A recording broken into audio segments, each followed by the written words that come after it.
궁극적으로 여러분들이 추구하는 목적은 변호사 시험에 합격에 있는 만큼 조금 더 가중치를 선택형에 우선 두시면 좋겠습니다.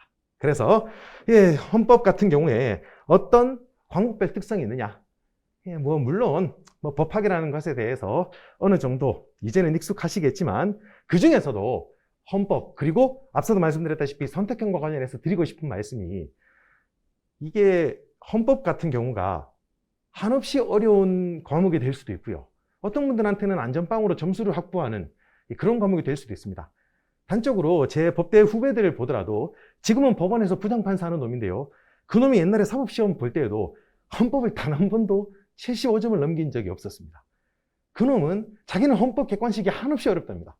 그런 만큼 이 과목이 맥을 잡지 못하면 경우에 따라서는 한없이 정복하기 어려운, 아예 포기하는 그런 과목이 될 수도 있는 바, 그래서 말씀을 드리고 싶은 게 행정법과 헌법이 좀 비슷하긴 한데요, 행정법은 생 암기로도 커버할 수 있고요, 헌법은 생으로 지문을 암기한다라고 임하시면 자칫 헬로 갈 수 있습니다. 이게 반복해서 보다 보면 예습복습에 충실하다 보면 실력이 증가하겠지, 그렇게 임하다가 개털될 수 있는 게, 마치 헌법 공부해 보신 분들은 알겠지만 계속 반복해서 보다 보면 마치 종이에 접혀져 있는 게 펼쳐지듯이 분량이 점점 더 많아지는 걸 느끼는 그런 경우가 종종 있습니다. 결론은 그냥 단순 반복해서 본다고 능사가 아니라 정말로 가는 길이 정해져 있고요, 그 가는 길에서 경우에 따라서 한 발짝 옆으로 자칫 잘못 딛거나 옆으로 곁눈질을 하는 순간 분량이 많아지고 가성비가 안 나오고, 더 나아가서 나는 봤다고 생각하는데 나중에 시험장에서 특히 객관식과 관련해서 선택형 문제를 찍었을 때 고개를 갸웃거리거나 헷갈리거나 더 나아가서 틀려버리는 일이 발생하는 바, 헌법은 뭔가 맥을 파악하는 게 중요하다. 그래서 그러면 맥이라는 놈이 뭐냐? 일단은 널리 저는 기본적으로 학습의 목표가 이해가 아니라 암기라고 말씀을 드립니다. 교수님들은 맨날, 지금도 저 만나면 맨날 구박합니다. 너 또 이해 말고 암기 이런 거 강조하지.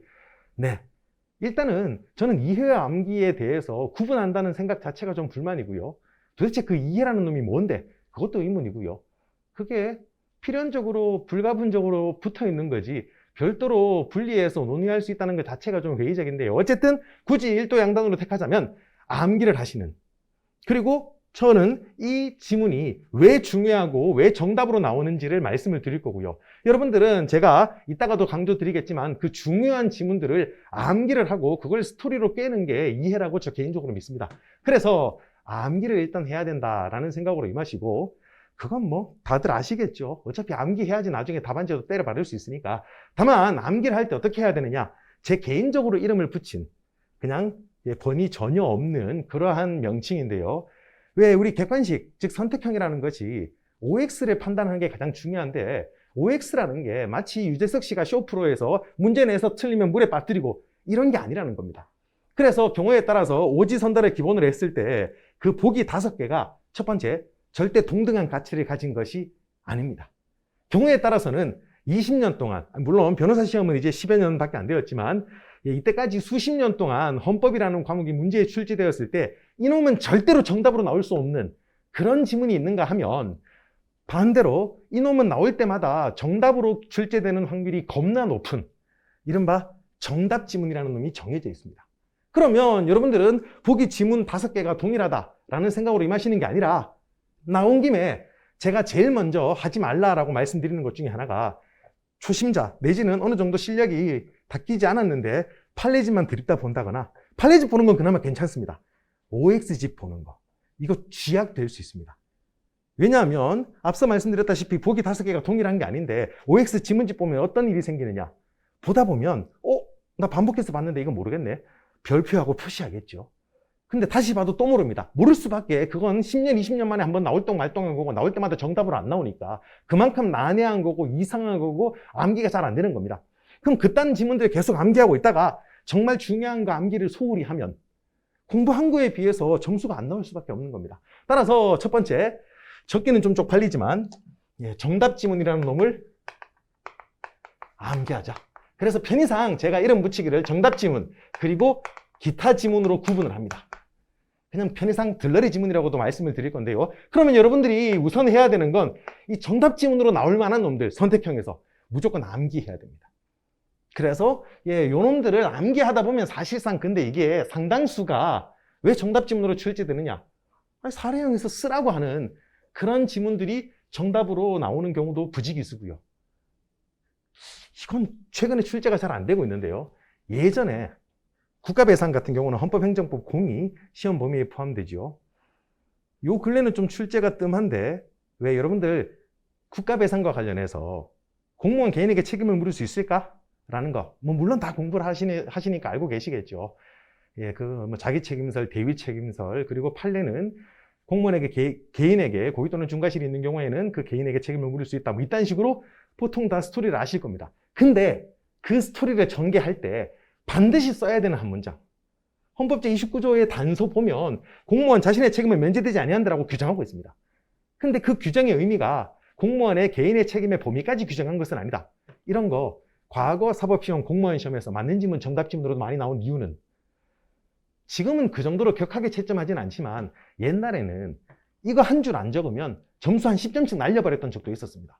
과거 행정법 면과락 숫자가 합격자 숫자보다 적어서 난리 나고 이랬을 때 그만큼 실제로 중요한 내용들 여러분들이 아무리 명정 상태에 술이 취해가지고 뻗었다 하더라도 이거 흔들어서 물었을 때 대답할 수 있어야 되는 그런 걸 제가 편의상 정답 지문이다 내지는 중요 지문이다 라고 칭하겠습니다. 따라서 앞서 맥이 중요하다고 했을 때 이 헌법이라는 과목은 많은 내용, 남들이 모르는 내용 내가 하나라도 더 봐야지라는 생각은 절대 하지 마시고 이 정답 지문 위주로 암기를 하시고 중요성 위주로 이른바 방사형으로 조금씩 옆으로 넓혀가시는 방법으로 공부를 하시면 되겠다. 그러면 충분하다라고 말씀을 드리고 싶습니다. 그러면 앞으로 제가 여러분들한테 중요하게 전달해야 되는 관건은 이거 정답 지문입니다. 이거 암기하셔야 됩니다. 이런 말씀을 정말 많이 드릴 겁니다. 그러면 아직까지 안 나왔지만 여러분들이 추가로 그런 생각을 할 수 있겠죠. 뭐가 정답 지문인데?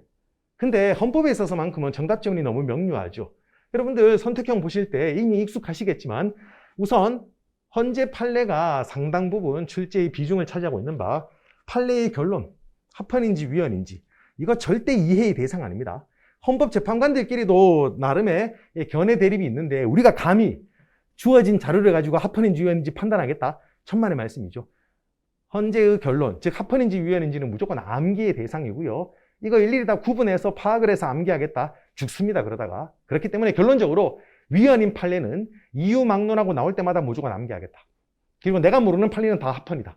그리고 실제로도 별로 중요하지 않은 판례는 결론 말고는 절대 물을 수 없습니다. 그래서 합헌, 위헌, 결론은 무조건 암기한다 라고 생각을 하시고 그것만 정답 지문이면 너무 밋밋하겠죠. 이게 보통 공무원들 대상으로 할 때는 이런 내용들을 뒤에 가서 전달을 하는데 여러분들은 소양이 있으시니까 대충 어떤 내용들이 정답으로 나올까 간략하게 보자면 아시다시피 판례가 우리 시험의 상당 부분 비중을 차지하고 있다고 했을 때 그 판례 중에서 상당 부분은 헌법소원 판례죠. 헌법소원이라는 건 아시다시피 헌법상 공권력의 행사 또는 불행사는 생략하고요. 헌법상 기본권을 침해받은 경우에 물론 정확히는 침해받았다고 주장하는 경우에 헌법재판소에다가 헌법소원을 청구하면 헌재가 그놈에 대해서 합헌이다 위헌이다 결론을 내려주겠죠. 앞서 말씀드렸지만 합헌 위헌 결론 여부는 무조건 암기하셔야 되고 그리고 매년 나오는 거 헌법상 기본권을 제한받았다라고 주장해야 되니까 첫 번째 이놈 이거 헌법상 기본권의 주체일까? 물론 대부분 알고 계시겠지만 태아의 경우에는 헌법상 기본권 주체가 인정이 되죠. 초기 배아의 경우에는 인정이 안 된다. 그래서 이런 경우 헌법상 기본권의 주체가 되는지 안 되는지 중요 정답 지문이고요. 그리고 헌법상 기본권인지 아닌지 이것도 역시 뒤에 가서 말씀을 드리겠지만 헌법상 기본권이 아니다. 그러면 아예 본안에 들어가지도 않고 그냥 각하시키고 끝내버리죠. 많이들 학교에서 들어보셨겠지만 실제로 변호사가 소송에서 지고 이기고는 별로 중요하지 않죠. 그리고 법조윤리에서도 보셨겠지만 변호사 성공, 승소율 이런 거 함부로 광고하다가 징계 맞죠. 다만 애초에 소송이든 헌법소원이든 적법 요건에 갖추지 못하면 거의 바지에 똥 싼 놈이 되어서 한 10년 동안 놀림받습니다. 아니 변호사가 소송에서 질 수는 있는데 적법 요건을 갖추지 못했다고? 그렇기 때문에 마치 논산훈련소에서 열심히 훈련시키듯이 여러분들한테 적법 요건들을 열심히 주지를 강조해서 시키는 거고, 더 나아가서 애초에 본안에 들어가기도 전에 각하로 끝내버리기 때문에 논의 실익이 있는 바, 이런 것들이 무조건 매년 정답으로 출제가 되는 겁니다. 그래서 헌법상 기본권 주체인지 아닌지 이건 너무 심플하죠. 물론 외국인과 관련해서 추가적인 논점이 있긴 하지만, 그리고 헌법상 기본권이냐 아니냐, 이것도 미리 말씀을 드리면 구체적으로 여러분들이 이거 헌법상 기본권인가 아닌가 생각을 통해서 정리하려고 그러시면 머리 터집니다. 다 정리하고 암기하기 전에 암 걸려서 죽습니다. 따라서 헌법상 기본권 아닌 것만 암기하겠다. 내가 암기하지 않는 것들은 전부 다 헌법상 기본권이다. 뒤에서도 나중에 나오겠지만 자녀를 사투리로 교육할 권리, 헌법상 기본권입니다. 그래서 아니다라고 한 거 중요 정답 지문으로 암기를 하겠다라고 미리 각오를 하시면 좋겠습니다. 그래서 이렇듯 중요 정답 지문들, 이런 놈들을 순서대로 암기를 하겠다라고 임하시면 의외로 헌법 선택형 빨리 잡힙니다. 그리고 이것도 여러분들이니까 말씀을 드릴 수 있는데요. 판례 볼 때 90% 이상은 판례 그 헌법소원이든 위헌법률심판이든 적법요건 일일이 탐지할 필요 없습니다. 어차피 사례형, 기록형 나오면 적법하다고 쓰고 통과할 테니까. 그리고 그래 선택형에서 적법요건과 관련해서 물으면 어떡하지? 거의 95% 이상의 판례는 그걸 선택형에서 묻지 않고요. 그걸 중요하게 암기해야 되는 판례는 정해져 있습니다. 따라서 제가 별도로 말씀드리지 않는 사안에 이거 헌법소원의 적법요건 자체도 중요하지 않을까라고 시간 낭비 아니하시면 좋겠습니다. 이런 특이한 논점 외에 추가적으로 합헌위원 결론 외에 괜히 암기를 더 하려고 덤비면 의외로 암기 잘 안 됩니다. 그래서 실제 판례에 실려있는, 교재에 수록되어 있는 건 경우에 따라서 이게 어떤 이유로 적법하다 뭐 이런 것도 실려있긴 하겠지만 그건 일단은 쌩까도 상관없다. 그렇게 말씀을 드리고 싶습니다.